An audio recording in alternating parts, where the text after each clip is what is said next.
ረቡ መሆኑን በኦሮሞ ብሔረሰብ አስተዳደር የደዌ ሀረዋ ወረዳ አርሶ አደሮች ገለጹ። የማሾ ምርትና ምርታማነትን ለማሳደግ በትኩረት እየሰራ መሆኑን የወረዳው ግብርና ጽሕፈት ቤት ገልጿል። ኢማም ኢብራሂም ዝርዝር ዘገባ አለው። በኦሮሞ ብሔረሰብ አስተዳደር የደዌ ሀረዋ ወረዳ በማሾ ምርት ከሚታወቁ አካባቢዎች መካከል ተጠቃሽ ነው። የወረዳው አርሶ አደሮች ምርታቸውን በመሰብሰብ ለገበያ እያቀረቡ ይገኛሉ። አርሶ አደሮቹ ለአሚኮ በሰጡት ሀሳብ ምርታቸውን በጥራት በማምረት ለገበያ እያቀረቡ መሆኑን ተናግረዋል። ኦሚሻ ማሾ ረቡ መጣፋኑ ፍደ ማለት የዘንድሮውን የማሾ ምርት ፈጣሪ አሳክቶልናል። እንዲያውም ያሉንን መሬቶች ሁሉ በማሾ ሰብል ሸፍነን በነበር ከዚህ የተሻለ ማምረት እንችል ነበር ብለን ቁጭት ውስጥ ገብተናል። እኔ አሁን ይዤ የመጣሁት 324 ኪሎ ነው የሆነልኝ። ኪሎ በ170 ብር ሂሳብ ከ55 ሺህ ብር በላይ ሽጬ እየገባው ነው። ዲባፊ ቶርባተም ሚኒንጉ ጉሬ ኩመሻንታሚ ኢሳካና ረቡ ወንዱ ሚልኬስ አማንድሮ የዘንድሮውን ፈጣሪና ያሳካልን። ከዚህ በፊት ይህን ያክል ዋጋ አውጥቶልን አያውቅም። ፈጣሪ የተመሰገነ ይሁን። ለወደፊት ደግሞ የተሻለ ለማምረት እናስባለን።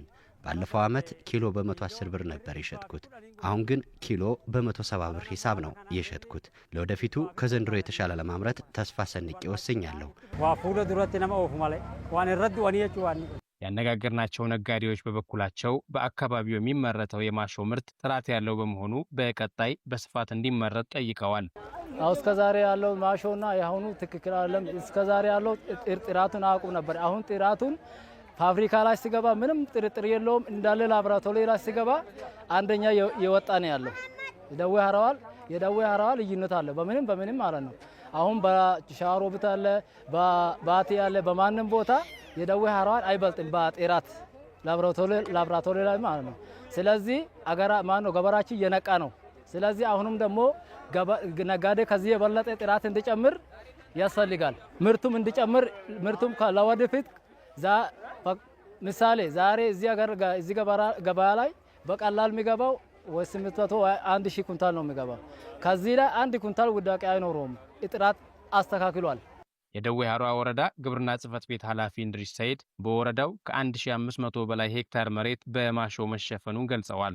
የወረዳው እቅድ 1599 ሄክታር ነው።